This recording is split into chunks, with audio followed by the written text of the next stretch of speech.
Hi guys, welcome back to our channel Trading for Beginners. Today in this video I'm going to show you how to set sell order on Etoro. To do so, follow some simple steps with me. First of all, open your Etoro application or go to Etoro website from your browser. Then once you have logged in, this type of interface will appear in your screen. From there, go to your portfolio from the left side of the screen.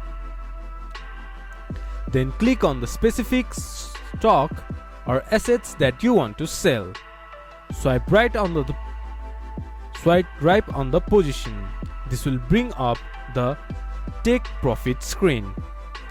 Click on the hyperlink that says Set TP. Enter the price you want to sell your holding at. Then double click that you are setting a sell order.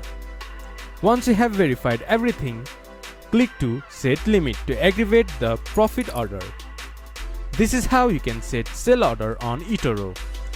This much for today's video. If you guys find our video helpful, please leave a like and comment. And do not forget to subscribe our channel and hit the bell icon. I'll see you guys again in our next video. Thank you for watching.